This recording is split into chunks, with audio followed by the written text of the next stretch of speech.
asalaamu calaykum kusoo dhawaada barnaamijka horyaalka ciyaaraha qodobada aad ku daawan doontaan waxaa ka mid ah Manchester City oo rikoor fiican ku leh kulamada kooxda Newcastle United. Liverpool oo doonaysa inay gaarto guushii ugu horeysay ee horyaalka English Premier League.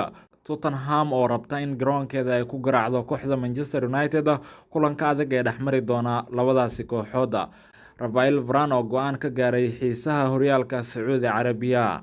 Tababaraha cusub ee xulka qaranka Talyaaniga oo loo magacaabay khabiir 30 sannadood kusoo dhex jiray kubadda cagta. Qodobadaas iyo qodobo kale ayaad ku daawan doontaan. Fadlan haddaad ku cusub tahay like noo saar, subscribe dhasina share garay si barnaamijkan asxaab badan u gaaro mahadsanidina.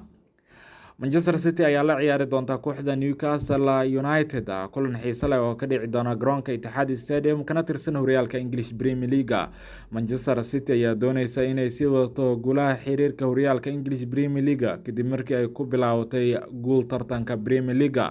dhanka kale Newcastle oo guul weyn ku bilaabatay xilli ciyaareedkan ayaa doonaysa inay sii wadato guulaha xiriirka.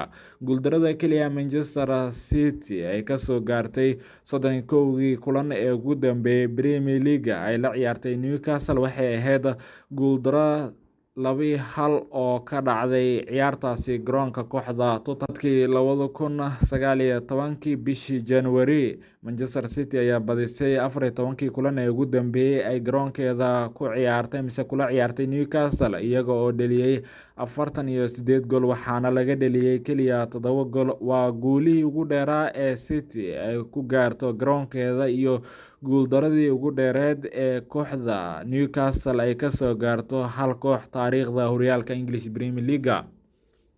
Liverpool oo raadinaysa guushii ugu horeysay horyaalka English Premier League. Kooxda Liverpool ayaa martigelin doonta kooxda Bournemouth kulankii labaad ee xiriirka horyaalka English Premier League kana dhici doona garoonka Anfield.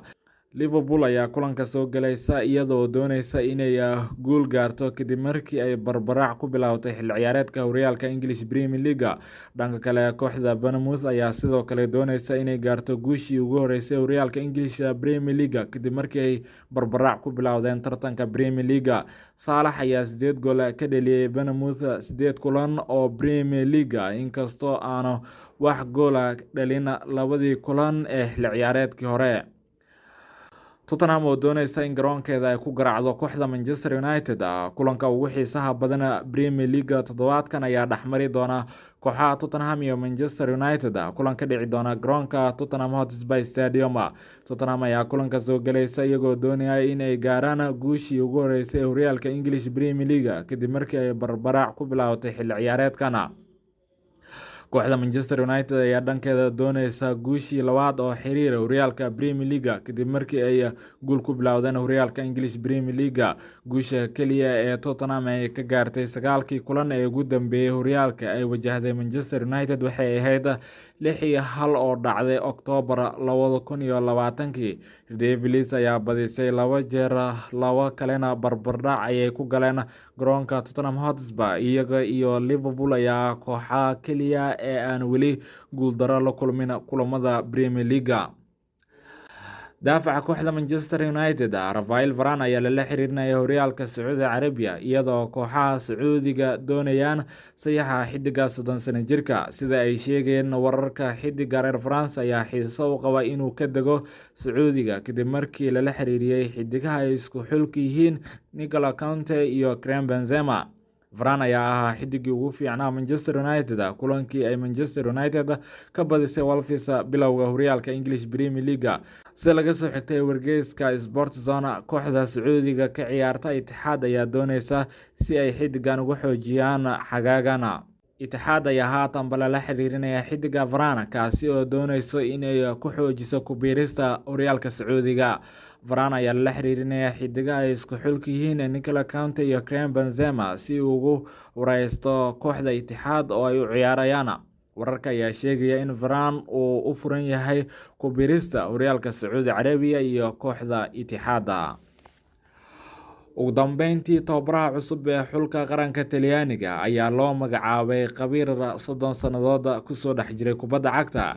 xiriirka kubadda cagta Talyaaniga ayaa magacaabay tababaraha cusub ee hogaamin doona xulka qaranka dalkaasi oo dhawaan iska casilay Roberto Mancini oo soo hogaamiyey tan ilaa sanadkii 2018.